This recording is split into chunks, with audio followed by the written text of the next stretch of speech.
Hello everyone, it's the Red Bull talking about the true indigenous people of the Americas. There's been a big push to muddy the waters, but let's see if we could clear this up. Native American had dark red skin. It could look black in black and white photos, usually sharp noses, thin lips, and straight, coarse hair. This is backed up by tons of photos and first-hand accounts recorded in history. They all agree. Absolutely none of the accounts talk about tight curly hair unless we're talking about the native Africans who had black skin, wider noses, full lips, mostly tight curly hair, Afro-type curly hair. All early explorers record Native Americans did not resemble Africans. Take a look at the details from the oldest records and studies. It was noted that their hair was generally black, intermediate to dark skin, and had straight and slightly wavy hair. AD 16 to 1800s. The Powhatans were brown in color, generally had black hair, few have any beards. They are very strong. They have the endurance to lie under a tree next to the fire in the worst of winters. Now, what image comes to mind when you read that? Another account describes them as tall and straight with a comely proportion, strong, agile, and supple. Some accounts, like Giovanni, reported that they exceeded the Europeans in bigness. Tall stature was common, and sometimes being taller than the average Europeans. Having dark reddish skin with straight coarse hair. One of the biggest indicators here is the hair. It is always described as straight or slightly wavy, and this fits the description. Not this. Some lighter-skinned black folk think that this is their natural skin color and don't understand that they're biracially mixed. It allows them to keep most of their African traits, but they acquire a lighter skin color from the European mix. Let me be clear, there is absolutely nothing wrong with this, but it doesn't make you Native American. Another misconception is that lock means curly hair or wavy hair. It doesn't. It only means a strand of hair. Native American long hair symbolized the connection to infinity and the free flow of life, like their free-flowing hair.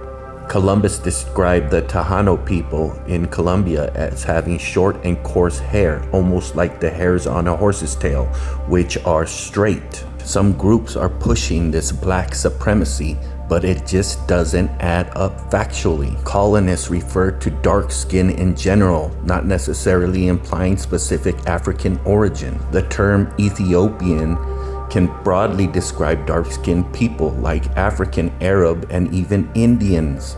As we can see here with our own eyes, these are not of African descent, but yet they have very dark skin with straight hair, which very much fits the description of the Native Americans. As we can see here, no early explorers to the Americas thought of the Native Americans as looking African. Skin tones were brown, yellowish, reddish, brown. Once again, the hair was described as being straight and black. Many African Americans have a degree of European and Native American ancestry due to historical interactions, particularly during slavery. This has contributed to the physical differences and genetic architecture distinct from those in Africa. I have heard many Africans from Africa speak on this subject, and they agree with this statement.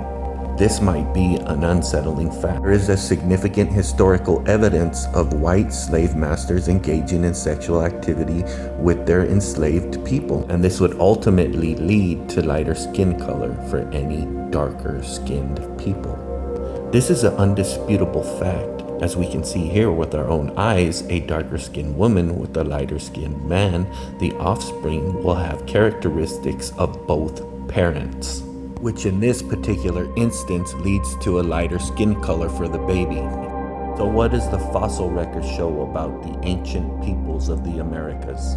As we can see here, there is distinct differences between the different people groups. This makes it easy for forensics to tell which remains belong to which people groups. These are the distinguishing features and key markers that make it possible to tell if someone is from the lands of Africa, or at least are similar to the people groups in Africa. And as we can see here, these are the distinguishing features and the markers that make up the people that are found in the Americas. A lot of people like to lump the Native Americans into the same box as the Asians, but as I will show later on, there are key differences in the skulls, which makes it very easy to distinguish between the two. Now, I don't like using these terms to describe the different people groups, but I will say this: there is big differences between the Native American skulls and the African skulls. Matter of fact, finding any African skulls with antiquity is very rare in the Americas, and when they do find one, like this skull here, it's a big deal. They even went as far as to name it Luzia. But when it comes to finding ancient Native American bones that match the people groups that still live in and around the reservations, there's too many to list. Here we see over 128,000 remains and bones found in the Americas, and they're still counting. So the fossil records also testify of the original people of the Americas that are still found here today. These are Native American skulls, not Asian skulls, and as you can see here, there are key differences that make it easy to distinguish between the two. But what about the Olmec people? Weren't they black?